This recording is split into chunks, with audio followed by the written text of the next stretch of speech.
Neighborhood Realtor is back today to talk about use and occupancy agreements and how you can use them in your next contract to improve your odds of winning. In this video, I'll be walking you through what a use and occupancy agreement is and how it differs from a leaseback, the benefits for buyers in a competitive market, how sellers can use them to achieve their goals, when you should not use one, and a bonus tip for my Massachusetts buyers out there, so stick around until the end so you don't miss anything. If you're new to the channel, welcome.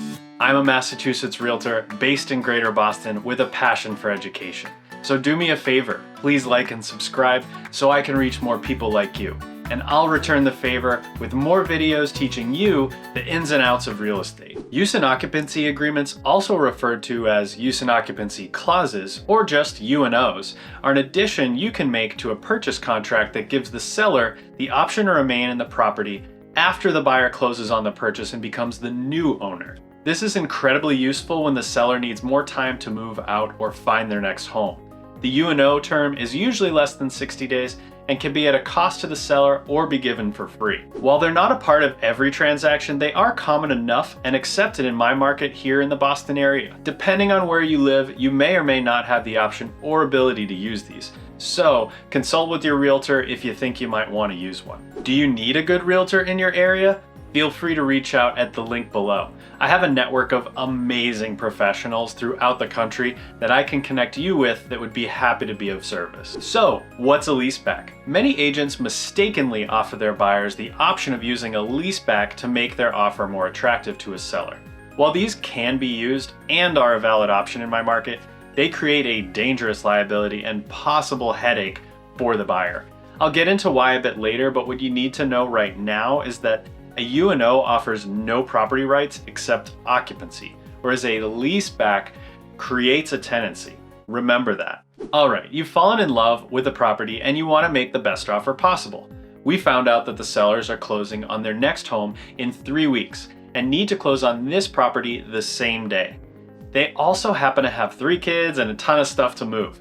This is a great situation to leverage a use and occupancy agreement. Because you work with an awesome lender, you already have your pre-approval and you know that we can close in 3 weeks.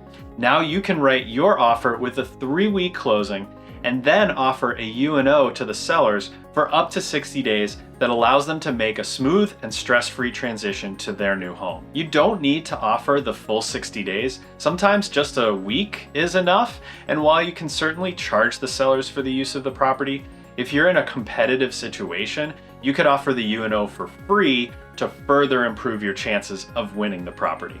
Typically, if you do charge them, it's somewhere between a token amount of $500 or more commonly market rent, but that's only if you have the upper hand and there's no competition for the property. You might be wondering why I keep saying 60 days is the typical limit for a U&O. In fact, there is no limit. However, if you are using a mortgage to buy the home, most loans require the buyer to take occupancy within 30 to 60 days. Therein lies the limit that comes up in most transactions. If you're buying the property in cash, you can extend this period as far as you'd like. This is a common tactic for investors that want to pay less than market value for a property. They will use this tool to convince the owners to sell, promising to give them ample time to make their next move. While this works great for some people, you should really work with a realtor to list your home on the open market if you want to get the most money for it. Don't let a builder or investor deprive you of your hard-earned equity. Now let's talk about sellers who need some flexibility with their timeline while making their next move. This is a great tool to have at your disposal as well. As a seller, you can state up front in the listing you need a U&O, or more generally that you need some flexibility in your closing date. If you want to be more discreet, you can simply wait for offers to come in and then counter with a U&O of your own design. Most sellers don't realize they can also write terms into the offer contract as part of the negotiation process. So make sure your realtor helps you do that. Needless to say, if you're in a seller's market, this is a great tool to help you reach your goals and get you into your next home with as less stress and worry about lining up closing dates or moving in a rush. It's not all sunshine and roses though. U&Os do come with a risk, and you've probably already been asking yourself this question. What happens if the sellers don't leave? While this is very market dependent, you need to consult with your local real estate attorney about this type of agreement. The consequences are generally pretty cut and dry though. you have to force them to leave. Depending on your agreement and what laws apply to you in your area, that could be a long or a short battle. In order to protect yourself, you have to use your best judgment and do your best to take into account the disposition and situation of the sellers. If they are already closing or closed on their next home, it's a safe bet to assume that they'll be leaving. If they haven't even found their next home yet and don't seem in any rush to do so, you might want to rethink this strategy or find additional ways to protect yourself by consulting your realtor and your real estate attorney. Use these at your own risk. A great realtor will be sure to have your attorney review the U&O before it is created and help you understand the risks associated with using it. All right, Massachusetts buyers, here's your bonus tip.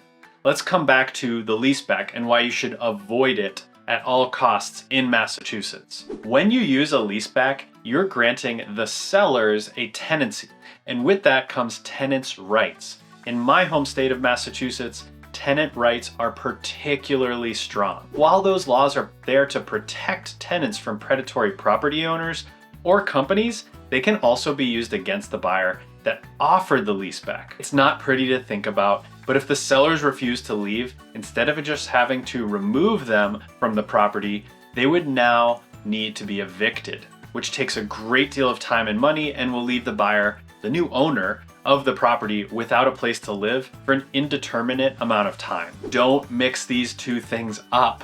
Make sure you work with an accredited buyer agent and they know the difference between a U&O and a leaseback. Oh, and please remember that while we know a lot of legal jargon and study property laws, realtors like myself are not attorneys. So make sure they set you up with a great attorney and be sure you ask for their help before putting any use and occupancy into your offers or contracts. Thanks for stopping by, and I hope you learned something that will help you with your next real estate transaction. If you want to learn more about real estate, please like and subscribe. It means a lot to me and it helps push me to make more of these videos in between helping my clients, training new agents, and spending time with my growing family. If you're looking for a full breakdown of the home buying process, check out my guide to home buying at the link below. And whether you live in Massachusetts or not, I'm always happy to connect and learn about your real estate goals. So feel free to set up a call with me on my personal calendar at the link in the comments. Thanks, and as always, I'll see you around town.